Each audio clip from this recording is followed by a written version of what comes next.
ಅದಕ್ಕೆ ಫುಲ್ಲು ನಾನು ರಿಟೈರ್ ಆದಮೇಲೆ ಈಗೇನಪ್ಪ ಅಂದರೆ ಅನೇಕ ಸಂಸ್ಥೆಗಳ ಮುಖಾಂತರ ಅವರಿಗೆ ಅಡ್ವೈಸ್ ಮಾಡಿ ರೈತರು ಯಾವ ರೀತಿ ಅವರನ್ನು ಏನಪ್ಪ ಅಂದರೆ ನಾವು ತಯಾರು ಮಾಡ್ಬೋದು, ಈ ಹೊಸ ರೀತಿ ನೀತಿ ನಿಯಮ ಹೊಸ ತಂತ್ರಜ್ಞಾನ ಅವ್ರನ್ನ ಯಾವ ರೀತಿ ನಾವು ಅದನ್ನು ಅವಲಂಬಿಸ್ಬೋದು ಅಂತಕ್ಕಂಥ ಕೆಲಸ ಮಾಡಲಿಕ್ಕೆ ಗುಲ್ಬರ್ಗದಿಂದ ಕಮಲಾಪುರ ನೋಡಿದೇನಪ್ಪ? ನೋಡಿ. ಅಲ್ಲಿ ಒಂದು ಬನಾನ ಇದೆ, ರೆಡ್ ಬನಾನ, ಕೆಂಪಳೆ. ಅಲ್ಲಿ ನಾವು ಲ್ಯಾಂಡ್ ತೊಗೊಂಡು ಈಗ ಒಂದು ರಿಸರ್ಚ್ ಆ್ಯಂಡ್ ರಿಸೋರ್ಸ್ ಇನ್ಸ್ಟಿಟ್ಯೂಟ್ ಅಂತ ಕರಿತಾ ಇದ್ವಿ. ನಮ್ಮ ಹುಡುಗರೆಲ್ಲ ಅಪೋಸು, ಮನೆಯವರು ಅಪೋಸು, ಏನಪ್ಪ ಈ ಮನುಷ್ಯಗೆ 70 ವರ್ಷ ಆದಮೇಲೆ ಉಸಿಡಿದ್ರು ಅಂತಾರೆ. ಈಗ ನಮಗೆ ದಿನ ಹೊಲಕ್ಕೆ ಹೋಗೋದು ಬರೋದು, ಎಲ್ಲಿ ಬಂತು ಇದು ಕೆಲಸ ನಿಮಗೆ, ಅಲ್ಲಿ ತಿಳಿಯಾಗಿ ಬಂತು ಅಂತಂತಾರೆ. ನಾವು ಮಾಡ್ತಾಯಿದ್ವಿ ನಾವು. ಈಗ ನಮ್ಮಲ್ಲಿ 141 ಮಿಲಿಯನ್ ಹೆಕ್ಟೇರ್ಸ್ ಏನು ಲ್ಯಾಂಡ್ ಇದೆ. ಇದರಲ್ಲಿ ಎಲ್ಲ ಟೈಪ್ ಸಾಯಿಲ್ಸ್ ಇದಾವೆ, ಸ್ಯಾಂಡಿ ಸಾಯಿಲ್ಸ್ ಇದಾವೆ, ಕ್ಲೇ ಸಾಯಿಲ್ಸ್ ಇದಾವೆ, ಎಲ್ಲ ಮಿಕ್ಸ್ಡ್ ಅದಾವೆ, ಸಿಲ್ಕ್ ಜಾಸ್ತಿ ಇದ್ದವು, ಎಲ್ಲ ನಮ್ಮನ್ನ ಫಲವತ್ತತೆ, ಎಲ್ಲ ನಮ್ಮನ್ನ ಎನ್ವಿರಾನ್ಮೆಂಟ್. ಕಾಶ್ಮೀರ ಹೋದರೆ ನಿಮ್ಗೆ ಏನಂತಂದ್ರೆ ಅಮೆರಿಕ ಕೆನಡಾ ಎನ್ವಿರಾನ್ಮೆಂಟ್ ಇದೆ. ನಡು ಬಂದರೆ ನೀವು ಯಾವುದೇ ದೇಶ ತಗೊಳ್ರಿ ಎಂಥ ಬೆಳೆಗಳನ್ನು ಬೆಳಿಬೋದು. ಎಲ್ಲಿ ಯು ಪಿಯಿಂದ ನೀವು ಮಹಾರಾಷ್ಟ್ರನ ಈ ಕಡೆ ಸೌತ್ ಇಂಡಿಯಾಕ್ಕೆ ಬಂದರೆ ಇನ್ನೂ ಒಳ್ಳೆಯ ವಾತಾವರಣ. ಬಿಸಿಲು ಜಾಸ್ತಿ ಅಂದರೆ ಬಿಸಿಲೇ ಬೇಕು ನಮ್ಮ ಬೆಳೆಗಳಿಗೆ ಜಾಸ್ತಿ. ಈ ವಾತಾವರಣನ ವೈಜ್ಞಾನಿಕವಾಗಿ ನಾವು ಯಾರು ಸಾಕಷ್ಟು ಸಂಶೋಧನೆ ವಿಶ್ವವಿದ್ಯಾಲಯಗಳು ಮಾಡಿದ್ದಾರೆ, ಸಾಕಷ್ಟು ಸಂಶೋಧನೆ ಅಂತಾರಾಷ್ಟ್ರೀಯ ಮಟ್ಟದಲ್ಲಿ ಆಗಿದೆ. ಇದನ್ನು ಜೋಡಿಸಿ ರೈತರಿಗೆ ಲಾಭ ತರ್ತಕ್ಕಂಥ ಕೆಲಸ ಮಾಡಿಕೊಡ್ಲಿಕ್ಕೆ ಯಾರೂ ತಯಾರಿಲ್ಲ. ಜಾಸ್ತಿ ಉಪದೇಶ ಅಲ್ಲೇ ಆಗ್ತದೆ, ಅವ್ರಿಗೆ ಹೊಲ್ದಾಗ ಹೋಗಿ ಮಾಡೋಕ್ಕಾಗೋದಿಲ್ಲ. ಏನೋ ಈಗೇನಾಗ್ಬಿಟ್ಟಿದೆ ಟ್ರೆಂಡ್, ಎಲ್ಲ ರೈತರು ಏನು ಕೊಡ್ತೇಪ್ಪ, ಏನಾನ ಆದ ಸಿಗ್ತದೆ, ಬಿಡು ಬರೀ ಭಾಷಣ ಎಲ್ಲಿ ಕೇಳ್ತ ನಡಿ ಆ ಕಡೆ, ನೀವು ಹಂಗೆ ಮಾತಾಡ್ತಿರ್ತಾನೆ ನೀವು ಹುಚ್ಚಿಡೋದು ಅಂತ. ಈ ವಾತಾವರಣ ಬಂದಿದೆ, ಅದನ್ನು ಬದಲಾವಣೆ ಮಾಡಲಿಕ್ಕೆ ಸಾಧ್ಯತೆ ಇದೆ. ಅದನ್ನೇ ನಾವು 100 ಮಂದಿ ಬರಲಿ ಆದ್ರೆ ಸಾಕು, ಅವ್ರ ಮುಂದೆ ಮಾಡ್ಕೊಂಡು ಹೋಗ್ತಾರೆ. ಈಗ ಅದಕ್ಕೆ ಹೊಸದಾಗಿ ಏನು ಮಾಡಿದರೆ ಎಷ್ಟು ನಾವು ಇನ್ಕಮ್ ತೆಗಿಬೋದು. ಈಗ ನಿಮ್ಮಂಥವ್ರು ಈಗ ಎಲ್ಲರೂ ಯಂಗ್ಸ್ಟರ್ ಇದ್ದವರು ಕೂಡಿದರೆ, ಈ BCom ಓದಿದವರು ಗುಲ್ಬರ್ಗ ಡಿಸ್ಟಿಕ್ನಾಗೆ ಒಂದು 20,000 ಮಂದಿ ಸಿಗ್ತಾರೆ. ನನಗೆ ಇಂಜಿನಿಯರಿಂಗ್ ಓದಿದವರು ಒಂದು 50,000 ಸಿಗ್ತಾರೆ. ಮೆಡಿಕಲ್ ಓದಿದವರು ಒಂದು 10,000 ಮಂದಿ ಖಾಲಿ ಇದ್ದಾರೆ. MBBS ಓದಿದವರು ಒಂದು ಡಿವಿಷನ್ ಹೇಳಕತ್ತೆ ನಾನು. ಇನ್ನು ನಮ್ಮ ಪೂರಾ ಕರ್ನಾಟಕ ಸ್ಟೇಟ್ ತೊಗೊಂಡ್ರೆ ಹೆಚ್ಚು ಕಮ್ಮಿ 1 ಕೋಟಿ ಮಂದಿ ಖಾಲಿ ಆದರು ಓದ್ಕೊಂಡು ಗ್ರ್ಯಾಜುಯೇಟ್ ಇದ್ದವರು. ಇವ್ರು ಹಂಗೆ ಕಾಲ ಕಳೀತಾ ಇದ್ದಾರೆ ದಿನ, ಆ ಕಡೆ ಈ ಕಡೆ ಏನೇನೋ ಮಾಡ್ಕೊಂಡು ಸುಮ್ಮನೆ ಏನೇನೋ.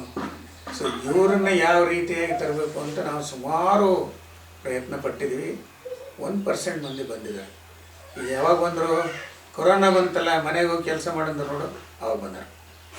ಆವಾಗ ಇಚ್ಛೆ ಪಟ್ಟು ಬರಲಿಲ್ಲ. ಏನು ಮನೆಗೆ ಬರಬೇಕಾಯ್ತು, ಎಲ್ಲಿ ಸಾಯ್ತೀವಿ ಏನೋ, ಅಪ್ಪ ಅಮ್ಮನವ್ರು ನೋಡ್ಕೊಳ್ಳೋಣ, ಹೆಂಡತಿ ಮಕ್ಕಳಿಗೆಲ್ಲ ಮಾತಾಡ್ಸೋಣ ಅಂತ ವಾಪಸ್ ಬಂದವರು ಸ್ವಲ್ಪ ಮಟ್ಟಿಗೆ ಇಂಜಿನಿಯರ್ಸು 1.05 ಮಂದಿ ಬ್ಯಾಕ್ ಟು ಪೆವಿಲಿಯನ್ ಬಂದಾರೆ. ಈಗ ಮತ್ತು ಅಲ್ಲಿ ಸಂತೋಷ, ಆ ಬೆಳವಣಿಗೆ ನೋಡಿ ಒಂದು ಅರ್ಧ ಮಂದಿ ವಾಪಸ್ ಹೋಗ್ಲಿಕ್ಕೆ ತಯಾರಿಲ್ಲ. ಅದು ಒಂದು ಬೆಳವಣಿಗೆ ಇದು.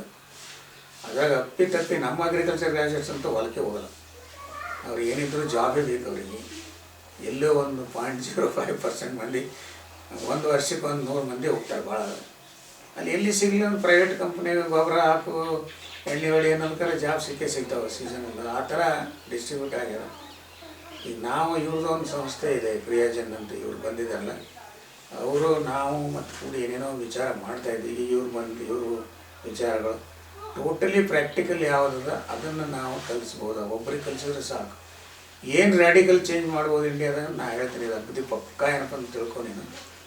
ನಮ್ಮ ಭೂಮಿ ಎಲ್ಲಿವರೆಗೆ ನಾವು ಫಲವತ್ತಾಗಿ ಮಾಡ್ಕೊಳ್ಳೋದಿಲ್ಲ ಅಲ್ಲಿ ತನಕ ಎಲ್ಲ ಪ್ರಯೋಗಗಳು ಫೇಲೆ.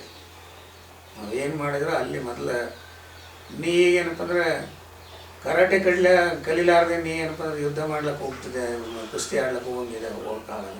ಈಜಾಡ್ಲಾರ್ದೆ ನದೇ ಹೋಗಿ ಬೀಳಂಗಿದೆ, ಇಲ್ಲ, ಆಗೋದಿಲ್ಲ. ಸೊ ಫಸ್ಟ್ ನಮ್ಮದು ಈಜಾಡೋದು ಗ್ರೌಂಡ್ ಅಂದರೆ ಭೂಮಿನೇ. ಆ ಭೂಮಿಯನ್ನು ಫಲವತ್ತತೆ ಮಾಡೋದಕ್ಕೆ ವಿಪುಲ ಅವಕಾಶಗಳು ನಮ್ಮಲ್ಲಿದ್ದಾವೆ. ಅದನ್ನು ಮಾಡೋದು ಯಂಗ್ಸ್ಟರ್ಸ್ ನೀವು ತೊಗೊಂಡ್ರೆ, ಸಣ್ಣ ಉದಾಹರಣೆ ಹೇಳ್ತೀನಿ ನಿಮಗೆ. ನೀವು ನಾಳೆ ನಿನಗೆ ವರ್ಮಿ ಕಾಂಪೋಸ್ಟ್ ಮಾಡೋದು ನಾನು ಟೆಕ್ನಾಲಜಿ ಕಲಿಸ್ತೀನಿ ನಿಮಗೆ. ಅದಕ್ಕೆ 2 ದಿನ ಬೇಕು, ಭಾಳ ಬೇಕಾಗಿಲ್ಲ. ಇವರು ಅದೇ ವಿಷಯದಲ್ಲಿ ಅದಾರೆ ನಮ್ಮ ರಬ್ಬಾನಿಯವರು. ವರ್ಮಿ ಕಾಂಪೋಸ್ಟ್ಲಿಂದ ಯಂಗ್ಸ್ಟರ್ಸು, ಹೆಣ್ಮಕ್ಳು ಹರಿಯಾಣ, ಪಂಜಾಬ್ ಕಡೆ 1 ಕೋಟಿ ರೂಪಾಯಿ ಮಾಡ್ತಾಯಿದ್ದಾರೆ ಒಂದು ವರ್ಷಕ್ಕೆ. 1 ಎಕರೆ ಜಾಗ ಲೀಸ್ ತೊಗೊಂಡು ಅಲ್ಲಿ ಎಲ್ಲ ಬೆಳೆಗಳದು ಅಲ್ಲಿ ಭತ್ತ ಗಿತ್ತ ಕೊಯ್ದು ಹಾಕ್ತಾರೆ. ಯಾರು ತೊಗೊಳ್ದು ತಂದು ವರ್ಮಿ ಕಾಂಪೋಸ್ಟ್ ಮಾಡಿ ಲಕ್ಷಗಟ್ಟಲೆ ಕೋಟಿಗಟ್ಟಲೆ ರೊಕ್ಕ ಮಾಡ್ತಾರೆ. ಇನ್ನು ಜೇನು ಸಾಕೋದು ಅಷ್ಟೇ. ಜೇನು ಸಾಕಿದರೆ ನಮ್ಮ ಅದೇನಪ್ಪ ಅಂದ್ರೆ ಉತ್ಪಾದನೆ ಜಾಸ್ತಿ ಆಗಿಬಿಡ್ತದೆ. ಅದು ಏನಪ್ಪ ಅಂದ್ರೆ ಪರಾಗಸ್ಪರ್ಶದಿಂದ ಏನಪ್ಪ ಅಂದ್ರೆ ಎಲ್ಲ ಬೆಳೆಗಳಲ್ಲಿ ಈಗ ಬೇರೆ ದೇಶದೊಳಗೆ ಜೇನು ಸಾಕೋದೇ ಒಂದು ದೊಡ್ಡ ಉದ್ಯೋಗ ಇದೆ. ನಮ್ಮಲ್ಲಿ ಪೂರ್ತಿ ನಾರ್ತ್ ಇಂಡಿಯಾದಾಗ ಮಾತ್ರ ಎಲ್ಲಿ ಸಾಸಿವೆ ಬೆಳಿತಾರೆ, ಹೂವು ಅದು 2 ತಿಂಗಳು ಇರ್ತದೆ, ಅದು ಅಲ್ಲಿ ಮಾತ್ರ ದೊಡ್ಡ ಪ್ರಮಾಣದಾಗಿದೆ ಹೂಡಿಟ್ಟುಕೊಂಡು. ಇಲ್ಲಿ ಅಲ್ಲೆಲ್ಲಿ ಸ್ವಲ್ಪ ಬಂದಿದೆ. ಮಧುಕೇಶ್ವರ ಹೆಗ್ಡೆ ಅಂತ ಸಿರ್ಸಿಯಲ್ಲಿ 10th ಫೇಲ್ ಆದವ, ಹೋಟೆಲ್ನಾಗ ಏನ್ಕೊಂಡು ಟೇಬಲ್ ಒರೆಸಿದವ. ಅದೇನೋ ಅವನಿಗೆ ಜ್ಞಾನೋದಯ ಆಯಿತು ಗೊತ್ತಿಲ್ಲ, ಜೇನು ಸಾಕ್ಲಿಕ್ಕತ್ತಾನೆ. ಈಗ ಅವನಿಗೆ 2 ಕೋಟಿ ರೂಪಾಯಿ ಒಂದು ವರ್ಷಕ್ಕೆ ಆದಾಯ. ಒಂದು ಯಾವ ಹೋಟೆಲ್ನಾಗ ಏನಪ್ಪ 50 ರೂಪಾಯಿ 100 ರೂಪಾಯಿ ದುಡಿತಾ ಇದ್ದ 2 ಕೋಟಿ. ಅಂದರೆ ಸೀರಿಯಸ್ಸಾಗಿ ಮಾಡಿದರೆ ಸಾಧ್ಯತೆ ಇದೆ. ಪಂಜಾಬದಲ್ಲಿ ಒಬ್ಬ ಹೆಣ್ಮಗಳು ಕುಂಟಿದ್ದಾಳೆ, ಆಕೆ 500-600 ಗೂಡು ತೊಗೊಂಡು ಹೊಲ ರಾತ್ರಿ ಹೋಗಿ ಮುಕ್ಕೋತಾಳೆ. ಆಕಿಂದ ಆದಾಯ ಜೇನಿಂದ 5 ಕೋಟಿ ಇದೆ. ಅದೇ ಥರ ಮೀನು ಸಾಕೋರು ಸುಲ್ತಾನ್ ಸಿಂಗ್ ಅಂತ ಅಲ್ಲಿ ಹರಿಯಾಣದಾಗ 30 ಎಕರೆ ಕೆರೆನೇ ಮಾಡಿದ್ದಾನೆ. ಇಸ್ರೇಲ್ಗೆ ಹೋಗಿ ಟೆಕ್ನಾಲಜಿ ಕಲ್ತು ಬಂದಿದ್ದಾನೆ. ಅವರು ಸುಮಾರು ಒಂದು 30-40 ಕೋಟಿ ಮಾಡ್ತಾರೆ. ಇವರ ಆಫೀಸಿಗೆ ಒಬ್ಬರು ಚವ್ಹಾಣ್ ಅಂತ ಕಳಿಸಿದ್ದಾನೆ ದಿಲ್ಲಿಯಲ್ಲಿ. ಅವನು ಮಶ್ರೂಮ್ ಕಲ್ಟಿವೇಷನ್ 12 ಕೋಟಿ ಮಾಡ್ತಾನೆ. ಇದೆಲ್ಲ ಏನಂದರೆ ಅವರು ಹಗಲು ರಾತ್ರಿ ದುಡಿತಾರೆ, ಸಂಯೋಜನೆ ಮಾಡಿದ್ದಾರೆ, ಜನರಿಗೆ ಹಚ್ಕೊಂಡಿದ್ದಾರೆ, ಅವ್ರ ಕಷ್ಟ ಸುಖಗಳು ನೋಡ್ತಾರೆ. ಇನ್ನೊಬ್ಬನು ಅಗ್ರವಾಲ್ ಅಂದರೆ ಯಾವ ಜಾತಿಯವರು ಇರ್ತಾರೆ, ಅವರು ಮಾರ್ವಾಡಿನ ಬ್ರಾಹ್ಮಣ ಸರ್? ಅದು ಅಗ್ರವಾಲ್ ಮಾರ್ವಾಡಿ ಬರ್ತಾರೆ. ಹಾಂ, ಅವನು ಅಗ್ರವಾಲ್ ಅಂತ ನಮ್ಮ ಇನ್ಸ್ಟಿಟ್ಯೂಟ್ ಕೂಡ ದಿಲ್ಲಿಯಾಗಿದ್ದಾಗ ನಾನು ಕೂಡ ಅಸೋಸಿಯೇಟ್ ಆಗಿ ಗೋಧಿ ಮತ್ತು ಭತ್ತದ ಬೀಜ 25,000 ಕ್ವಿಂಟಲ್ ಒಬ್ಬನೇ ಮಾಡ್ತಾನೆ. ಅವನು ತಲೆಯಾಗ ಹಂದಿ ಸಾಕೋದು ಬಂತು.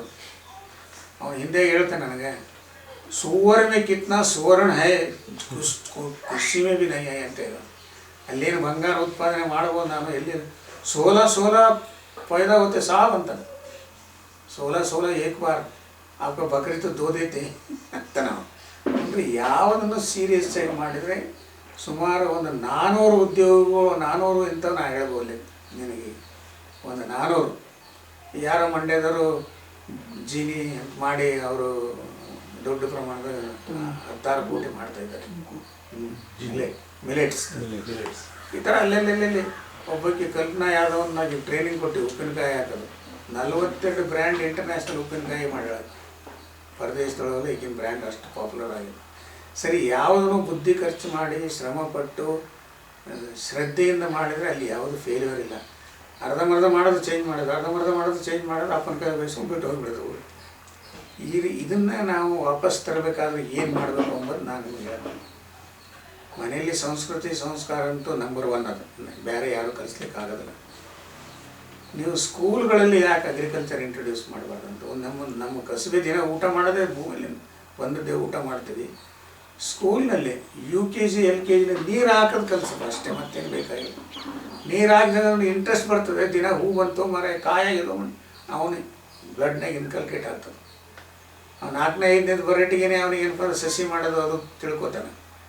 ಹೈಸ್ಕೂಲಿಗೆ ವೆರೈಟಿಗೆ ಅವನು ಬೆಳೆಸೋದು, ಟ್ರ್ಯಾಕ್ಟರ್ ಹೊಡೆಯೋದು ಎಲ್ಲ ಕಲ್ತ್ಬಿಡ್ತಾನೆ. ಆವಾಗ ಅವನಿಗೊಂದು ಪ್ಲ್ಯಾಟ್ಫಾರ್ಮ್ ಸಿಗ್ತದೆ. ನಾನು ಕಾನ್ಫಿಡೆಂಟಾಗಿ ಫೇಲ್ ಆದ್ರೂ ನಾನು ಬದುಕಬಲ್ಲೆ ಅಂತ. ಸೊ ಈ ಕಾನ್ಫಿಡೆನ್ಸ್ ತುಂಬತಕ್ಕಂಥ ಎಜುಕೇಷನ್ ಒಂದೇ ಫೀಲ್ಡ್ ಅಲ್ಲ ನಾನು ಹೇಳೋದು, ಬೇರೆ ಯಾವುದೇ ಫೀಲ್ಡ್ ಆಗಿರಲಕ್ಕ. ಅದು ಏನಪ್ಪಂದ್ರೆ ಅಲ್ಲಿ ನಾನು USA ನಮ್ಮ ಹುಡುಗರು ಅಲ್ಲಿ ಥರ ಮೇಲೆ ಹೋಗ್ತೀನಿ. ನಾನು ಅಲ್ಲಿ ಕಲೆ ಕಸುಬು ಕಲಿಸ್ಕೊಡ್ತಾರ. ವಿದ್ಯೆ ಜಾಸ್ತಿ ಸೈಂಟಿಸ್ಟ್ ಆಗೋರು ಭಾಳ ಪರ್ಸೆಂಟೇಜ್ ಕಮ್ಮಿ ಇದ್ದಾರೆ. ಆದರೆ ಆದವ್ರು ತುಂಬ ಸೀರಿಯಸ್ಸಾಗಿ ಮಾಡಿ ದೊಡ್ಡದೇನಪ್ಪ ಸಂಶೋಧನೆ ಮಾಡ್ತಾರೆ. ಅಲ್ಲಿ 10th ಡ್ರಾಪ್ ಔಟ್ ಆಗೋರು 50%. ನಮ್ಮಲ್ಲಿ ಎಲ್ಲರೂ PUC ಓದ್ಲಿಕ್ಕೆ ಹೋಗ್ತಾರೆ. ಅವನಿಗೆ ಇಂಗ್ಲೀಷ್ದು ಪೂರ್ವ ಅಕ್ಷರ ಬರಲಿಕ್ಕೆ ಬರೋದು ಇಂಗ್ಲೀಷ್ ಮೀಡಿಯಮ್ನಾಗ ಹೋಗ್ತಾನೆ. ಅಲ್ಲಿ ನಾಪಾಸ್ ಆಗೋದು ಬರೋದು ಹೇಳಂಗೆ ಇಲ್ಲ ಮನೆಗೆ. ಇಲ್ಲ ಎಡ್ಡೆ ಓದೋ ಒಂದೇ ಓದೋ 4 ವರ್ಷ ಕಳೆದು ಆಮೇಲೆ ವಾಪಸ್ ಬಂದ್ಬಿಡೋದು. ಈ ಪರ್ಸೆಂಟೇಜ್ ಜಾಸ್ತಿ ಇದೆ. ಸುಮ್ಮನೆ ಇಂಜಿನಿಯರಿಂಗ್ ಕಾಲೇಜ್ ಮಾಡಿದ್ರೆ ಕರ್ನಾಟಕದ 200 ಕಾಲೇಜಿಗಿಂತ ಜಾಸ್ತಿ ಆಗಿದೆ. ಏನಂತೆ ಮಾಡಬೇಕು ಅವರು? ಹೋಗ್ತಾರೆ, ಡಿಗ್ರಿ ತೊಗೋತಾರೆ, ಪ್ರಾಕ್ಟಿಕಲ್ ಟ್ರೈನಿಂಗ್ ಮಾಡ್ಲಿಕ್ಕೆ ಬರಲ್ಲ. ITI ಓದ್ತೇವೆ, ಡಿಪ್ಲೊಮಾ ಓದ್ತೇವೆ, ಅವ್ರಿಗೇನು ಚೆನ್ನಾಗಿ ಮಾಡ್ತಾನೆ. ಸೊ ಅದಕ್ಕೆ ಎಲ್ಲಿವರೆಗೆ ನಾವು ಸ್ಕಿಲ್ ಡೆವಲಪ್ ಮಾಡಿ ನಮ್ಮ ಯೂತ್ಸಿಗೆ ತಯಾರು ಮಾಡೋದಿಲ್ಲ. ಎಲ್ಲರೂ ವಿಜ್ಞಾನಿಗಳು, ಎಲ್ಲರೂ ಡಾಕ್ಟ್ರು, ಎಲ್ಲರೂ ಸೂಪರ್ ಸ್ಪೆಷಲೈಸೇಷನ್ ಬೇಕಾಗಿಲ್ಲ. ಅಂಥವ್ರದ್ದೊಂದು ಸೈನ್ಯ ತಯಾರು ಮಾಡಬೇಕು ಅಗ್ರಿಕಲ್ಚರ್ನೊಳಗೆ. ನಮ್ಮ ಫೀಲ್ಡ್ ಮಟ್ಟಿಗೆ ಹೇಳ್ತೀನಿ, ಯಾರೋ ವಾಟರ್ ಕನ್ಸರ್ವೇಷನ್ನು, ಯಾರೇನಪ್ಪ ಅಂದ್ರೆ ಹೈಡ್ರಾಲಜಿ ಕಲ್ತವರು, ಜಿಯಾಲಜಿ ಕಲ್ತವರು, ಎಲ್ಲ ಸಬ್ಜೆಕ್ಟು ಪೂರಕವಾಗಿ ಹಾರ್ವೆಸ್ಟು, ಪೋಸ್ಟ್ ಹಾರ್ವೆಸ್ಟು, ಪ್ರೊಸೆಸ್ಸಿಂಗು, ವ್ಯಾಲ್ಯೂ ಎಡಿಷನ್ನು. ಈಗ ನಾನು ಒಂದು ಉದಾಹರಣೆ ಹೇಳ್ತೀನಿ. ಬಿಜಾಪುರದವ್ರು ದಾಳಿಂಬರು ಬೆಳೀತಾರೆ. ಕಲ್ಕತ್ತಾ ಮಾರ್ಕೆಟ್ಲಿಂದ ಬೇರೆ ಕಂಟ್ರಿಗೆ ಹೋಗ್ತದೆ. ನಂಬರ್ 1 ಇದ್ದದ್ದು USA ಹೋಗ್ತದೆ, ನಂಬರ್ 2 ಇದ್ದು ಅರೇಬಿಯನ್ ಕಂಟ್ರಿಗೆ ಹೋಗ್ತದೆ. ಅರೇಬಿಯನ್ ಕಂಟ್ರಿದವರು ಬೀಜಾ ಜ್ಯೂಸು ನಮಗೆ ತಿಂದು ನಿಕಾಲ್ ಮಾಡಿಬಿಡ್ತಾರೆ. ನಾವಂತೂ ಅದೇ ಅದು ಉಳಿದು ಕೆಟ್ಟು ಇರ್ತಾವಲ್ಲ ಅವು ನಾವು ಇಟ್ಕೊಂಡು ತಿಂತೀವಿ. ನಮ್ಮದು ಹಣೆ ಬಾರ ಹಿಂಗೆ. ಅಮೇರಿಕ ಹೋದ್ಮೇಲೆ ಆ ಜ್ಯೂಸ್ ಎಲ್ಲ ತೆಗೆದು ಅದರೊಳಗೆ ಆ್ಯಂಟಿ ಆಕ್ಸಿಡೆಂಟ್ ಟ್ಯಾಬ್ಲೆಟ್ ಮಾಡಿಬಿಡ್ತಾರೆ. ಒಂದು ದಾಳಿಂಬರ ದೊಡ್ಡದು ಒಂದು 250-300 ಗ್ರಾಮ್ ಇದ್ದದ್ದು ಅದರೊಳಗೆ ಸುಮಾರು 20 ಆ್ಯಂಟಿ ಆಕ್ಸಿಡೆಂಟ್ ಟ್ಯಾಬ್ಲೆಟ್ ತಯಾರಾಗ್ತವೆ. ಒಂದು ಟ್ಯಾಬ್ಲೆಟ್ ಬೆಲೆ $10 ಇದೆ. $10 ಒಂದು ಪೊಮಗ್ರಾನೇಟ್ ಮಾಡ್ತಾನೆ. ಅವ ಶಾಣೆನ ನಾವು ಬೆಳೆಯೋ ಬಿಜಾಪುರ ಶಾಣೆ. ಅದು ನಂಬಲಿಲ್ಲ. ಅದಕ್ಕೆ ಉತ್ತೇಜನವೂ ಇಲ್ಲ, ಏನೂ ಇಲ್ಲ. ಏನೋ ಅಲ್ಲಿ ಇಲ್ಲಿ ಸ್ಟಾರ್ಟಪ್ ಅದು ಇದನ್ನು ಮಾಡ್ತಾ ಇದ್ದಾರೆ. ಸೀರಿಯಸ್ಸಿಗೆ ಅವನ ತಲೆಯೊಳಗೆ ಇದು ಮಾಡೇ ಬಿಡ್ತೀನಿ ಅನ್ನೋ ಟ್ರೈನಿಂಗ್ ನಂಬಲಿಲ್ಲ.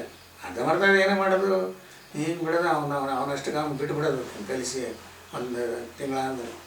ಈ ಬೇರೆ ಯಾವುದೇ ಕಂಪ್ನಿ ಮಾಡಿದರೆ ಎಷ್ಟು ಸೀರಿಯಸ್ಸಾಗಿ ಅವ್ರು ಮಾಡ್ತಾರೆ, ಎಷ್ಟು ಶ್ರದ್ಧೆಯಿಂದ ಮಾಡ್ತಾರೆ, ಅವರು ಯಶಸ್ವಿ ಆಗುತ್ತಾನೆ ಬಿಡೋದೇ ಇಲ್ಲ. ಸರಿ, ಈ ರೀತಿ ನಂಬಲ್ಲಿದು ಯೂತ್ಸ್ ಏನಿದ್ದಾರೆ ಸುಮಾರು 30% ಯೂತ್ಸು ಇನ್ನೂ ಸ್ವಲ್ಪ 40 ವರ್ಷ ಈಗ. ಮತ್ತು ಈಗ ರಾಹುಲ್ ಗಾಂಧಿ ನಾನು ಯೂತ್ ಅಂತಾನೆ ಆ ಲೆಕ್ಕಕ್ಕೆ ಹಿಡಿದ್ರೆ 55% ಮಂದಿ ಯೂತ್ಸ್ ಅದ. ಈ 55% ಮಂದಿ ಪೂರ ಜಗತ್ತೇ ಆಳ್ಬೋದು, ಅಷ್ಟು ತಾಕತ್ತಿದೆ. ಇವ್ರ ಮೇಲೆ ಪೇಷನ್ಸ್ ಇದೆ, ಎಲ್ಲ ಇದೆ. ಡಿಸ್ಟರ್ಬೆನ್ಸ್ ವಾತಾವರಣ ಸರಿ ಇಲ್ಲ ಇಲ್ವಂತಲ್ಲೇ. ಈಗ ನಾವು ನಮ್ಮ ಊರ ಕಡೆ ನೋಡ್ತೀವಿ, ಗುಲ್ಬರ್ಗದ ಗೊತ್ತದ ಪಂಚಾಯತ್ ಚೇರ್ಮನ್ ಊರಾಗಿರೋದ್ರ ಮಗ ಗುಲ್ಬರ್ಗ ಇರ್ತಾನೆ ಲಾಜಿಗ್ನ. ಇಷ್ಟು ರೊಕ್ಕ ಎಲ್ಲಿಗೆ ಬರ್ತದೆ ಹೇಳಪ್ಪ. ಪಂಚಾಯತ್ ಚೇರ್ಮನ್ ಹಳ್ಳಿಯಾಗಿದ್ದವ್ ಬಂದರೆ ಅವ್ನು ಗುಲ್ಬರ್ಗ ಲಾಜಿಗ್ನಾಗ ಇರ್ಬೇಕಾದ್ರೆ ಅವ್ನು ಏನು ಮಾಡ್ಬೇಕಾಯ್ತು ತೆಳಗೆ ಮಾಡ್ತಾನೆ. ಅವ್ರ ಮಗ MNR ಬಂತಾರೆ ಏನೇನು ಹಾಜರಿ ಆಗ್ತಾನೆ, ಹೊಡಿತಾನೆ. ಅವ ಹಂಗೆ ಮಾಡೋದಕ್ಕೆ ಅವ್ನ ಮಕ್ಕಳು ಯಾವ ಥರ ಬೆಳಿಬೋದು ಹೇಳಿ. ಇದು ನಮ್ಮಲ್ಲಿ ತಳಮಟ್ಟದಲ್ಲಿ ಕೇಳ್ತಾ ಇದೆ. ಅದಕ್ಕೀಗ ಶುರು ಬೇಸಿಕ್ ಮನೆಯಿಂದ ಸ್ಕೂಲಿಂದನೇ ಏನಪ್ಪ ಅಂದರೆ ಟೋಟಲ್ ಟ್ರಾನ್ಸ್ಫಾರ್ಮೇಷನ್ ತರಲಿಕ್ಕೆ ಸಾಧ್ಯತೆ ಇದೆ. ಸಿನ್ಸಿಯರ್ ಇದ್ದವರು ಒಂದಿಷ್ಟು ಮಂದಿ ಏನಪ್ಪ ಅಂದರೆ ಇಂಥ ಕೆಲಸ ಮಾಡಿದರೆ ಸಾಧ್ಯತೆ ಇದೆ. ಅದಕ್ಕೆ ನಾವೇನು trained army of youths for agriculture through different institute. ನಾನು ಒಬ್ಬನೇ ಮಾಡ್ತೇನೆ ಅಂತ ಹೇಳೋಕ್ಕಾಗಲ್ಲ. ಇವ್ರು ಹೇಳಿದ್ರೆ ಇವ್ರ ಟೆಕ್ನಾಲಜಿ, ಇವ್ರ ಹತ್ರ ಹೋಗ್ತೀನಿ, ಇವ್ರ ಟೆಕ್ನಾಲಜಿ ಎಲ್ಲಿ ಚೆನ್ನಾಗಿದೆ. ಏನು ಸೋಮೇಶ್ವರ ಶತಕ ಇದೆ, ಕೆಲವೊಮ್ಮೆ ಬಲ್ಲವರಿಂದ ಕೆಲವೊಮ್ಮೆ ಮಾಳ್ಪವರಿಂದ ಅಂತ ಏನಿದೆ. ಆ ತತ್ವದ ಪ್ರಕಾರ ಇಷ್ಟೆಲ್ಲ ವಯಸ್ಸಾದರೂ ನಮ್ಮವರು ವಿರುದ್ಧ ಕಟ್ಕೊಂಡು, ನಮ್ಮ ಮನೆಯವ್ರ ವಿರುದ್ಧ ಕಟ್ಕೊಂಡು ನಾವೇನಪ್ಪ ಅಂದರೆ ಈಗ ಆ್ಯಕ್ಚುಯಲ್ ಪ್ರಾಕ್ಟಿಕಲ್ ಫೀಲ್ಡ್ನಾಗ ಇವ್ರು ನೋಡ್ತಾರೆ. ನನ್ನಷ್ಟು ನಿಂದಿರ್ಲಿಕ್ಕೆ ಇದ್ದಿದ್ರಿಗೆ ಆಗಲ್ಲ. ಅವ್ರಿಗೆ ಕೇಳ್ತೀವಿ. ನಾನು 10 ಗಂಟೆ 10:30 ಹೊಲ್ದ ಹೋಗಿ ನಂತರ ವಾಪಸ್ ನಾನು ನಿಂತದ್ದು ಕೂಡೋದೇನಪ್ಪ ಅಂದ್ರೆ ಒಮ್ಮೆ 6:00 ಕೂಡ್ತೀನಿ. ಅವ್ರು ಹೋದ್ಮೇಲೆ ಅವ್ರ ದಿನ ನೋಡಿದಾರೆ ನಾನು ಮಾಡೋದು. ಇದೇನು ನಾವು ಮಾಡಿದ್ರೆ ಅವ್ರು ಮಾಡಬೇಕಲ್ಲ. ತೆಳಗಿನವ್ರಿಗೆ ಹಾಗೆ ಸಾಹೇಬನ ಎಲ್ಲಿ ಹೋಗಲ್ಲ, ಹುಚ್ಚ ಎಲೆಕ್ಸತಿಗೆ ಹೋಗಲ್ಲ ಇವ ಅಂತೇಳಿ ಅವರು ಕೆಲಸ ಮಾಡ್ತಾರೆ. ಮಾಡತಕ್ಕಂಥ ಇದು ತುಂಬಾ ಏನಪ್ಪ ಅಂದ್ರೆ ಇಂಥ ಇಂಟರ್ಮೀಡಿಯರಿ ಏನಪ್ಪ ಅಂದ್ರೆ ತ್ಯಾಗ ಮಾಡಿದ ಲೀಡರ್ಸ್ ಈ ದೇಶಕ್ಕೆ ಬೇಕಾಗಿತ್ತು. ಅವ್ರನ್ನ 1% ಇಲ್ಲ, ನನಗೊಂದು 100 ಮಂದಿ ತಯಾರು ಮಾಡಿದ್ರು ಸಾಕು ಅನಿಸ್ತದೆ. ಈಗ ಅಲ್ಲೆಲ್ಲೆಲ್ಲಿ ಡಿಸ್ಟ್ರಿಬ್ಯೂಟ್ ಮಾಡಿದರೆ ಇಂಡಿಯಾದಾಗ ನಾ ತಯಾರು ಮಾಡಿದ್ರು ಎಲ್ಲ ಮಂದಿಗೆ ಕಲೆ ಹಾಕಿದರೆ ನಮ್ಮ ಅವಾರ್ಡು ರಿವಾರ್ಡು ರೈತರನ್ನ ಪ್ರೀತಿ ಮಾಡಿ ಅವ್ರಿಗೆ ಕರ್ಕೊಂಡ್ಬಂದು ನಮ್ಮಲ್ಲಿ ಇಳಿಸಿ ಎಲ್ಲ ಮಾಡಿದರೆ ನನ್ನ ಕಡೆ 1,00,000 ಮಂದಿ ಲಿಸ್ಟ್ ಕೊಡ್ಬೋದು ನಾನು. ಅದೆಲ್ಲರೂ ನಾ ಹೇಳಿದ್ ಕೇಳ್ತಾರಂತಲ್ಲ, ಅವ್ರದ್ದೇ ಸಂಶೋಧನೆ ಅವ್ರು ಚೆನ್ನಾಗಿ ಮಾಡಿದ್ದಾರೆ. ಅಲ್ಲೆಲ್ಲೆಲ್ಲೆಲ್ಲಿ ಸುಮಾರು ಈಗ 10 ವರ್ಷದೊಳಗೆ 50 ಮಂದಿ ಪದ್ಮಶ್ರೀ ತೊಗೊಂಡ್ರೆ ರೈತರು. ಸರಿ, ಈ ಕ್ರಾಂತಿ ಅವ್ರು 4 ಮಂದಿ ಮಾಡಿದ್ರೆ ಸಮಾಧಾನ ಇಲ್ಲ. ಟೋಟಲ್ ನಿನ್ನಂಥವ್ರು ಎಲ್ಲರೂ ಏನಪ್ಪ ಅಂದರೆ ಈ ಕಾರ್ಯಗತರಾಗಬೇಕಾಗ್ತದೆ. ಕಾಲೇಜ್ ಓದಬೇಕು, ಡಿಗ್ರಿ ತೊಗೊಳ್ಬೇಕು, ನೋ ರಿಲೇಷನ್. ಟೆಕ್ನಿಕಲಿ ಮಾಡ್ಬೇಕಾದ್ರೆ ಈಗ ನಿಮ್ಮ ಬಿಲ್ ಗೇಟ್ಸ್ ಏನು ಓದೇನು ಗೊತ್ತದ ನಿಮಗೆ? 10th 4 ಸಲ ಫೇಲ್ ಆಗಿ ನಾವು. ಇವತ್ತು ಅಮೇರಿಕಾದ 3ನೇ ದೊಡ್ಡ ರಿಚ್ ಪರ್ಸನ್ ಈಗ. ಆ್ಯಪಲ್ ಮಾಡಿದವರು ಅಷ್ಟಕ್ಕಷ್ಟೇ ಓದ್ಯಾರ. ಟೆಸ್ಲಾದವ ಎಲಾನ್ ಮಸ್ಕ್ ಅಷ್ಟೇ ಓದ್ಯಾರ. ನಂಬಲ್ಲಿ ಓದಬೇಕು, ಅದು ಮಾಡಬೇಕು, ಯಾವ ನೌಕರಿ ಮಾಡಬೇಕು ಇರಲಿ, ಅದು ಬೇಡ ಅಂತಲ್ಲ. ಪರ್ಸೆಂಟೇಜ್ ಅವ್ರೇನು ಈಗ ಇರೋ ಜಾಬ್ 35 ಇರ್ತಾವೆ, 35,000 ಜನ ಅಪ್ಲಿಕೇಶನ್ ಹಾಕ್ತಾರೆ. ಯಾರಿಗೆ ಕೊಡಬೇಕು ಅವರು? ಸರಿ, ಈ ನಾವು ಎಲ್ಲಿವರೆಗೆ ನಾವು ಈಗ ಭಾರತದ್ದು ಬಾರ್ಡರ್ ಸೇಫ್ಟಿ ಅದೇ because of jawans. Why not kisans of that cadre? ತುಂಬಾ ಸೀರಿಯಸ್ಸಾಗಿ ಗೌರ್ಮೆಂಟ್ ವಿಚಾರ ಮಾಡಬೇಕು.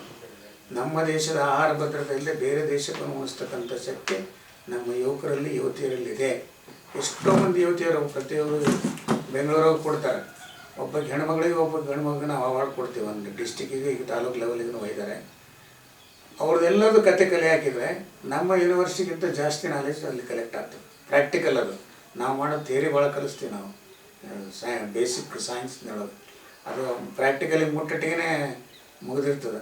ಅದಕ್ಕೆ ಈ ರೀತಿ ನುರಿತ ಅನುಭವಿಕ ಮತ್ತು ಅನುಭವದಿಂದ ಮತ್ತು ವಿಜ್ಞಾನದಿಂದ ರೈತರನ್ನ ತಯಾರು ಮಾಡ್ತಕ್ಕಂಥದ್ದು ಒಂದು ಏನೋ ಒಂದು ಕುತೂಹಲ. ಇಲ್ಲಿ ನನಗೆ ಯಾಕೆ ಬರ್ಬೇಕಾಗಿತ್ತು, ಈಗ ಇಲ್ಲಿ ಇವ್ರ ಹತ್ರ ಇವರೇನೋ ಒಂದು ಹೊಸದು ಮಾಡಿದ್ದಾರೆ, ನಮ್ಮ ಫೀಲ್ಡಲ್ಲಿ ಅಡಾಪ್ಟ್ ಮಾಡಿ ಎಲ್ಲರಿಗೆ ನಮ್ಮಲ್ಲಿ ಆದರೂ ಬಂದು ನೋಡ್ತಾರೆ ಜನ ನೋಡ್ಲಿಕ್ಕೆ. ಈಗ ನಾವು ಅಲ್ಲೇನು ಕೆಲಸ ಮಾಡಿದ್ದೀವಿ, ಒಬ್ಬರೂ ಏನಪ್ಪ ಕೆಲಸ ಹೊಲಕ್ಕೆ ಹೋಗ್ತಿರ್ಲಿಲ್ಲ. ಈಗ ಅವರು ಹೊಲಕ್ಕೆ ಹೋಗ್ತಿದ್ದಾರೆ, ನಾನು ಹಾಕಿದಂಗೆ ಅವರು ಕೆರೆ ಮಣ್ಣು ತಂದು ಹಾಕಿದ್ದಾರೆ. ಏನಾಗ್ತದೆ ಗೊತ್ತಿಲ್ಲ, ನಾನು ಅಂತ ಅವ್ರಿಗೆ ಹೇಳಕ್ಕೆ ಹೋಗಿಲ್ಲ, ನಾವು ಮಾಡ್ಕೋತೊಟ್ಟಿನಿ, ಅವ್ರು ನೋಡ್ಕೋತೊಟ್ರು ಮಾಡ್ತಾರೆ. ಈ ಬದಲಾವಣೆ ಬರಬೇಕಾದ್ರೆ ಅಲ್ಲೆಲ್ಲೆಲ್ಲಿ ಇಂಥವ್ರು ಒಂದು ಪ್ರಯೋಗ ಮಾಡೋರು ಹಳ್ಳಿ ಒಬ್ಬರಾದರೂ ಸಾಕು. ಪಂಚಾಯತಿಗೆ ಒಬ್ಬರ ಈ ಅಲ್ಲೇನು ಲೈಂಗಿಕ ಭಾವನೆ ಭೇದವೇನು ಬೇಡ, ಹೆಣ್ಮಕ್ಳು ಚೆನ್ನಾಗಿ ಮಾಡ್ತಾರೆ, ಗಂಡು ಮಕ್ಕಳು ಚೆನ್ನಾಗಿ ಮಾಡ್ತಾರೆ. ಸೊ ಎಲ್ಲಿ ನೀವು ಓದು ಮುಗೀತದೆ ಇಮಿಡಿಯೇಟ್ಲಿ ಏನಪ್ಪ ಈ ಕಡೆ ಬಂದರೆ, ಈಗ ಕನ್ನೇರಿ ಮಠದವರ ಅವರು ದೊಡ್ಡ ಪ್ರಮಾಣದಾಗ ಕ್ರಾಂತಿ ಮಾಡಿದ್ದಾರೆ ಆರ್ಗ್ಯಾನಿಕ್ ಫಾರ್ಮಿಂಗ್ದು. ಅಲ್ಲೆಲ್ಲಿ ಸಂಸ್ಥೆಗಳು 42 ಔಷಧಿಗಳು ತಯಾರು ಮಾಡಿದ್ದಾರೆ ಕೌ ಯೂರಿನೊಳಗೆ. ನಾಗ್ಪುರ ಹತ್ರ ಒಂದು ಊರಿದೆ, ಅಲ್ಲಿ ಹೆಣ್ಮಕ್ಳು ಕೂಡ ರಾತ್ರಿ ಎಲ್ಲ ಕೆಲಸ ಮಾಡ್ತಾರೆ. ಈ ಥರ ನಮ್ಮ ಈಗ ಮಹಿಳಾದೊಂದು ದೊಡ್ಡ ಇಂಡಸ್ಟ್ರಿ ಇದೆ ಹೈದರಾಬಾದ್ನಲ್ಲಿ. ಅವರು ಸುಮಾರು 1,000 ಕೋಟಿದು ಎಕ್ಸ್ಪೋರ್ಟ್ ಮಾಡ್ತಾರೆ. ಈ ಕೊರೋನಾ ಬಂದಾಗ ಈ ಮಾಸ್ಕ್ನೊಳಗೆ ಒಂದು ದಿವಸಕ್ಕೆ ಅವ್ರ ಟರ್ನ್ ಓವರ್ 10 ಲಕ್ಷ ಇತ್ತು. ಈ ಥರ ಕೆಲಸ ಮಾಡಿ ಏನಾದ್ರು ಉತ್ಪಾದನೆ ಮಾಡಿ ಇದನ್ನು ಚೈನೀಸ್ನವ್ರು ಮಾಡ್ತಾಯಿದ್ದಾರೆ. ಅವ್ರಿಗಿಂತ ಬುದ್ಧಿ ನಮ್ಗೆ ಜಾಸ್ತಿ ಇದೆ, ಅವ್ರು ಕೆಲಸ ಜಾಸ್ತಿ ಮಾಡ್ತಾರೆ, ನಾವು ಬೇರೆ ಕೆಲಸ ನಾವು ಮಾಡ್ತೀವಿ. ಸೊ ಟೋಟಲ್ ಟ್ರಾನ್ಸ್ಫಾರ್ಮೇಷನ್ ಬರಬೇಕಾದ್ರೆ ನೀತಿ ನಿರೂಪಣೆಗಳು, ಸರ್ಕಾರದ ಪಾಲಿಸಿಗಳು, ಗ್ರಾಮ ಮಟ್ಟದಲ್ಲಿ ನೈತಿಕತೆ ಇವೆಲ್ಲ ಬರಬೇಕಾಗತ್ತೆ. ಇಲ್ಲಾಂದ್ರೆ ಸುಮ್ಮನೆ ಉಡಾಫೆ ಮಾತಾಡ್ಕೊತ ಆ ಕಡೆ ಈ ಕಡೆ ಕಾಲ ಕಳೆದ್ರೆ ಅವ MLA ಬರ್ತಾನೆ, ಅವನಿಗೆ ರಗಡ ಆಗಿರ್ತದೆ ಇಲ್ಲೆಲ್ಲ ಇದು ಮಾಡಿಕೊಂಡು. ಅವನಿಂದ ಮೋಟರ್ ಸೈಕಲ್ ತೊಗೊಂಡು ಗೆಸ್ಟ್ ಹೌಸಿಗೆ 500 ಮಂದಿ ಹೋಗ್ತಾರೆ. ಅವ ಯಾರಿಗಂತ ಮಾತಾಡಿಸ್ಬೇಕು? 500 ಊಟಕ್ಕೆ ಹೋಗ್ತಿ ಎಲ್ಲರೂ ಬೇಕು, 500 ಮಂದಿ ಏನು ಮಾತಾಡಿಸ್ತಾನೆ? ಆಯ್ತಪ್ಪ ಮತ್ತೆ ಬರ್ತೇನೆ, ಮುಂದಿನ ವಾರ ಬರ್ತೀನಿ ಅಂತೇಳಿ ಅವಾಗ ಬಂದಾಗ ಮಾತಾಡೋಣ ಅಂತೇಳಿ ಹೋಗ್ಬಿಡ್ತಾನೆ. 500 ಮಂದಿ ಪೆಟ್ರೋಲ್ ಖರ್ಚು ಎಷ್ಟು, ಎಣ್ಣೆ ಎಷ್ಟು, ಅವ್ರು ಒಂದು ದಿನ ವೇಸ್ಟ್ ಆಯಿತು. ಅದೇ ಅವ್ರೇನ ಮಾಡಿ ಯಾವಾಗ ಬೇಕಾದಾಗ ಸುಮ್ಮನೆ ಏನಪ್ಪ ಅಂದ್ರೆ ಕೆಲಸ ಇದ್ದಾಗ ಅಷ್ಟೇ ಹೋದ್ರೆ ಇದು ನಮ್ಮ ಗುಲ್ಬರ್ಗದಂತೂ 15 ದಿವ್ಸಕ್ಕೊಮ್ಮೆ ನಡೀತದೆ. ಯಾಕಂದ್ರೆ ಮಿನಿಸ್ಟ್ರು ತಮ್ಮ ಊರಿಗೆ ಬರ್ತಾರೆ, ಬರೋಟಿಗೆ ಹಿಂದೆ ಬೆನ್ನತ್ತಿರ್ತಾರೆ. ಇದು ಹೋಗ್ಬೇಕಾಗುತ್ತೆ. ಅಲ್ಲಿ ಯಾವ ಬರ್ಲಿಕ್ಕೆ ಬೇರೆ ದೇಶದೊಳಗೆ ವೈಜ್ಞಾನಿಕವಾಗಿ ಜಪಾನ್, ಜರ್ಮನಿ ಓಕೆ. ನಾನು ಟೆಕ್ಸಸ್ A&M ಯೂನಿವರ್ಸಿಟಿ ಓದಿದೆ. ಇಲ್ಲಿ ನಮ್ಮ ಲೆಕ್ಚರೇಟರ್ ಹುಡುಗರು 1000 ಹುಡುಗರು ಆಡಿಟೋರಿಯಂ ಬಂದು ಸೇರ್ಬೇಕಂತೀವಿ, ನಮಗೂ ಖುಷಿ, ಹುಡುಗರು ಕೇಳ್ತಾರಂತ. ಅಲ್ಲಿ ನನ್ನ ಲೆಕ್ಚರ್ ಕೇಳಲಿಕ್ಕೆ 10 ಮಂದಿ ಕಾಟನ್ ಸೈಂಟಿಸ್ಟ್ ಮಾತ್ರ ಬಂದರು. ನಾನು ಏನು ರೀ ಇಷ್ಟೇ ಮಂದಿ ಹುಡುಗರು, everybody has their own work ಅಂತ ಇದ್ದರು. ತಮ್ಮ ಕೆಲಸದಲ್ಲಿದ್ದಾರೆ, ನಾವು ಅವ್ರಿಗೆ ಡಿಸ್ಟರ್ಬ್ ಮಾಡೋದಿಲ್ಲ. ಓನ್ಲಿ ನಾವು ಕಾಟನ್ನಾಗ ಏನು ಕೆಲಸ ಮಾಡ್ತೀವಿ ಅವ್ರಿಗೆ ಅಷ್ಟೇ ಕರೆದೀವಿ. ಅದು ಯಾರು ಆರ್ಗನೈಸ್ ಮಾಡಿದ್ರು? ನೋಬೆಲ್ ಲಾರೆಟ್ ಬೋರ್ಲಾಗ್ ಆರ್ಗನೈಸ್ ಮಾಡಿದ ಲೆಕ್ಚರ್ ಇದು ನಂದು. ಅಲ್ಲಿ ಬೋರ್ಲಾಗ್ ಕರೆದ್ರು ಕೂಡ 10 ಮಂದಿ ಬಂದರು. ಸರಿ ಅಂದರೆ ಎಷ್ಟು ತಮ್ಮ ಕೆಲಸದಲ್ಲಿ ಅವ್ರ ಮಗ್ನ ಆಯ್ತು. ಆ ಕಲ್ಚರ್ ನಮ್ಮಲ್ಲಿ ಕಲಿಸ್ಬೇಕಾಗಿದೆ. ಸಾಧ್ಯತೆ ಇದೆ, ಏನು ಸಾಧ್ಯತೆ ಇಲ್ಲ ಅನ್ನಂಗಿಲ್ಲ. ಈಗ ನಿಮ್ಮಂಥ ಹುಡುಗರು ಮನಸ್ಸು ಮಾಡಿ ಬೇಕಾದ ಟರ್ನ್ ಓವರ್ ಮಾಡ್ತಾರೆ. ಏನು ಆಕಾಶ ಬಿದ್ದನು ಈಗ ನೋಡಿ, ಎಲ್ಲ ನರ್ವಸ್ ಆಗಿಬಿಟ್ರೆ ನಮ್ಮವ್ರು ಕ್ರಿಕೆಟ್ ಆಡೋ ಹೊತ್ತಿಗೆ ನೋಡಿದಿಲ್ಲ ನೀವು. 10 ಗೇಮ್ ಗೆದ್ದು ಅದು ಕಡೆಗೆ ಏನಪ್ಪ ಅಂದ್ರೆ ಫೈನಲ್ನಾಗ ಏನಪ್ಪ ಅವ್ರಿಗಿಂತ ಇವರೇ ಚಲೋ ಆಡ್ತಾರೆ. ಬಟ್ ಏನಾಯಿತು ನರ್ವಸ್ ಆಗಿಬಿಟ್ರಿ. ಸೊ ಯಾವಾಗಲೂ ಫೇಲ್ಯೂರು, ನರ್ವಸ್ ಆಗೋದು ಅದು ಹಂಗೆ ಇರ್ತದೆ. ನಿಮ್ಗೆ ಹಂಗೆ ಮುಂದುವರ್ಕೋತದೆ, ಹೋದ್ರೆ ಅದು ಸರಿಯಾಗ್ತದೆ. ಈಗ ನಾವೊಂದು ಭಾರತದ ಸಂಪನ್ಮೂಲ ಮಳೆ ಅದು ನೋಡಿದರೆ ಏನು ಮಳೆ ಇರಲಾರ್ದೆ ಇಸ್ರೇಲ್ನವ್ರು ಅಷ್ಟೆಲ್ಲ ಮುಂದುವರೆದ್ರೆ ಅಷ್ಟು ಮಂದಿ ಏನಪ್ಪ ಅಂದರೆ ಜಗಾಡಿ ವಾರ್ ಮಾಡಿ ಬಗ್ಗು ಬಡಿತಕ್ಕಂಥ ಶಕ್ತಿ ಕೀಟೇ ಆ ದೇಶ. ನಿಮ್ಮ ಬೆಂಗಳೂರಿಗಿಂತ ಸಣ್ಣದದು ಇಡೀ ದೇಶನೇ ಅಂದಾಗ ನಾವು ಆ ಥರ ನಾನು ಆ ದೇಶಕ್ಕೆ ಹೋಗಿದ್ದೀನಿ, ಅವ್ರು ಕೂಡ ಮಾತಾಡಿದ್ದೀನಿ. ಅವರು MA ಕಲ್ತವ್ರೂ ಕೆಲಸ ಮಾಡ್ತಾರೆ, PhD ಓದಿದ್ರು ಕೆಲಸ ಮಾಡ್ತಾರೆ. ಕೆಲಸ ಮಾಡಿ ಒಂದು ದಿವಸ ದೇಶಕ್ಕಾಗಿ ದುಡಿತಾರೆ, ಒಂದು ಫುಲ್ ಡೇ ಟೋಟಲ್ ಇನ್ಕಮ್ ಅದು ಡೆವಲಪ್ಮೆಂಟಿಗೆ ಹೋಗ್ತಾರೆ. ಹಾಂ ಸರಿ, ಈ ಥರ ಆಗಿ ಅವ್ರನ್ನು ಸ್ವತಂತ್ರ ನಾವು ಆದಮೇಲೆ ಆಗಿರೋ 48 ಆಗಿರೋ 47 ಆಗಿ ಈಗ ಅದು ಜಗತ್ತಿನ ಕೀಟ ಅದು ಎಲ್ಲರಿಗೂ ಅನ್ಸ್ಕೊತ ಕೂತಾರೆ ಅವ್ರು. ಸರಿ, ನಾವು ಅದಕ್ಕಿಂತ ಪವರ್ಫುಲ್ ಆಗಿ ಇಲ್ಲಿ ವಿಚಾರ ಮಾಡತಕ್ಕಂಥದ್ದು ಶಕ್ತಿ ಇಂಡಿಯನ್ ಬ್ರೈನ್ನಾಗ ಅದೆಲ್ಲ ಗಾಬರಿ ಆಗಿಬಿಡ್ತಾರೆ. ನಾವು ನಾಳೆ ಏನಾಗ್ತದೆ ಹೀಗೆ ವಿಚಾರ ಮಾಡಿ ಹೇಳ್ತೀವಿ, ಅಷ್ಟು ತಲೆ ಖರ್ಚು ಮಾಡ್ತಾರೆ ಅದು ನಮ್ಮದು. ಬಟ್ ಅದನ್ನು ಉಪಯೋಗ ಮಾಡ್ಕೊಳ್ತಾ ಇಲ್ಲ. ಅದಕ್ಕೆ ಅಲ್ಲಿ ಎಲ್ಲಿವರೆಗೆ ನಾವೇನಪ್ಪ ಅಂದ್ರೆ ಜ್ಞಾನದಿಂದ ಏನಪ್ಪ ಅಂದರೆ ಅದನ್ನು ಉಪಯೋಗ ತಗೊಂಡು ತರಬೇತಿ ಮುಖಾಂತರ ನಾವು ಪ್ರಾಕ್ಟಿಕಲಾಗಿ ಮಾಡಲ್ಲ, ಅಲ್ಲಿವರೆಗೆ ಬರೀ ಭಾಷಣಗಳೇ ನಡೀತವೆ, ಬರೀ ಇದೇ ಆಗ್ತದೆ. ಅದಕ್ಕೆ ನೀವು ಎಲ್ಲ ಕಡೆ ಏನಪ್ಪ ಅಂದರೆ ಇದನ್ನು ಮೊದಲು ತರಬೇತಿ ಹೊಂದಿದ ಮಂದಿಗೆ ಮಿಲಿಟರಿಯವ್ರಿಗೆ ಯಾಕೆ ರೆಸ್ಪೆಕ್ಟ್ ಕೊಡ್ತೀವಿ ಅಲ್ಲ, ಅದಕ್ಕಿಂತ ಜಾಸ್ತಿ ಅಗ್ರಿಕಲ್ಚರ್ ಮಾಡ್ತಾರೆ, ಇವ್ರಿಗೆ ರೆಸ್ಪೆಕ್ಟೇ ಇಲ್ಲ. ಏನು ಬೇಡ ಅದೇನು ಎಲ್ಲ ದಡ್ಸ್ಕೊಂಡು ಮಾಡೋ ಕೆಲಸ ಅದನ್ನು ತೊಗೊಂಡು ಏನು ಮಾಡ್ತಾರೆ ಅದು. ಈಗ ಸದ್ಯಕ್ಕೆ ಮತ್ತೆಲ್ಲ ಮಾತಾಡ್ತಾರೆ. ನಾನು ಈಗ ನಿನ್ನೆ ಪೇಪರು ನನಗೆ ಒಂಥರನೇ ಅನಿಸ್ತು. ರೈತರಿಗೆ ಹೆಣ್ಣು ಕೊಟ್ಟವ್ರಿಗೆ ಏನಪ್ಪ ಅಂದ್ರೆ ಅವ್ರಿಗೆ ಉಲ್ಟಾ ಸಬ್ಸಿಡಿ ಕೊಡ್ದಂಗೆ ರೊಕ್ಕ ಕೊಡ್ತಾರಂತವ್ರಿಗೆ. ನಿನ್ನ ಓದಿ ಪೇಪರ್ ಯಾವ ಮಟ್ಟಕ್ಕೆ ಹೋಯ್ತು ರೈತರು? ಯಾರು ಕೊಡ್ತಾನೆ ಇಲ್ವಂತೆ. ರೈತರು ಅಂದರೆ ಕೊಡ್ತಾ ಇಲ್ಲ. ಬೆಂಗಳೂರಲ್ಲಿ ಇದ್ದ ಅಂದರೆ ಕೊಡ್ತಾ ಇದ್ದಾರೆ. ಅವನು ಕಸ ಗುಡಿಸ್ತಾ ಇದ್ರೆ ಸಾಕಂತೆ ಅವ್ರಿಗೆ.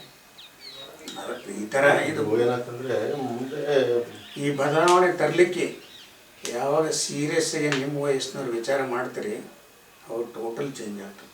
ಯಾರೂ ತಡಿಲಿಕ್ಕೆ ಸಾಧ್ಯನೇ ಇಲ್ಲ. ಈಗ ನಿಮಗೆಲ್ಲ ಸರಿಯಾಗಿ ಗೊತ್ತಾಗ್ತದೆ ಈ ರಾಜಕಾರಣ ಏನಿದೆ ನಮ್ಮ ಇಂಡಿಯಾದಾಗ, ಯಾವ ಥರ ಇದೆ, ಏನು ಎಲೆಕ್ಷನ್ ಅದ್ರ ಬಗ್ಗೆ ನಾನು ಹೇಳಕ್ಕೆ ಹೋಗೋದಿಲ್ಲ. ನಾನು ಅದು ಬಿಸಿಲು ಗುದುರಿ ಇದ್ದಂಗೆ ಅದರಿಂದ ಬೆನ್ನತ್ತಿ ನಮ್ಮ ಪಾಪ ಒಳ್ಳೆ ಹುಡುಗರು ಅದರಿಂದ ಬೆನ್ನತ್ತಿ ಹೊಂಟಾರೆ. ಪುಕ್ಷಟ್ಟೆ ತುಗಿಲಾರ್ದೆ ಏನೇನೋ ಬರ್ತದೇನೋ ಅವನಿಂದ ಬೆನ್ನತ್ತು, ಏನೇನೋ ಒಂದು ಕಡೆಗೆ ಎಲ್ಲೇ ಹಾಕ್ಸ್ತಾನೆ ನಿಮಗೆ ಅಂತ ಬೆನ್ನತ್ತದೆ ಆಗ್ತದೆ. ಅವ್ರಿಗೆ ಅವ್ರದ್ದು ಕೆಪಾಸಿಟಿ ಲಿಮಿಟೆಡೇ ಇರ್ತದೆ, ಏನು ಮಾಡೋಕ್ಕಾಗಲ್ಲ ಅವ್ರಿಗೆ. ಸ್ವಲ್ಪ ಮಂದಿ ಹೆಲ್ಪ್ ಮಾಡೋದು ಭಾಳ ಎಷ್ಟು ಮಾಡ್ಲಿಕ್ಕೆ ಆಗ್ತದೆ ಅವ್ರ ಕೈ ಏನಿರ್ತದೆ ಹೇಳಿ. ಪಾಲಿಸಿ ಮಾಡ್ತಾರೆ, ಅದು ಮಾಡ್ತಾರೆ, ಅಷ್ಟಕ್ಕೆ ಸೀಮಿತ ಸರ್. ಜನರು ಸ್ವಲ್ಪ ಹಚ್ಕೊಂಡು ಏನು ಮಾಡೋದು ಮಾಡ್ತಾರೆ. ಅದಕ್ಕೆ ನಮ್ಮಷ್ಟಕ್ಕೆ ನಾವು ಇಲ್ಲಿ ವ್ಯಕ್ತಿತ್ವ ಬೆಳೆಸ್ಕೊಳ್ಳೋದಿಲ್ಲ. ಆ ವ್ಯಕ್ತಿತ್ವ ಅಗ್ರಿಕಲ್ಚರ್ನಲ್ಲಿ ಬೆಳೆಸ್ಲಿಕ್ಕಂಥ ಒಂದು ದೃಢ ನಿರ್ಧಾರದಿಂದ ನಾವೇನಪ್ಪ ಅಂದರೆ ಅಳಿದೊಳಿದ ಆಯುಷ್ಯ ಕಡಿಲಿಕ್ಕೆ ನಿರ್ಧಾರ ಮಾಡಿದ್ವಿ ನೋಡಿ ಬಂದಿದ್ದೀವಿ ಸರ್. ಆಮೇಲೆ ನಾನಿಂದು ಮುಂದೆ ಹೇಳ್ತೀನಿ ಸರ್. ಈಗ ಮೂರ್ಖ ಒಂದು ಮನುಷ್ಯ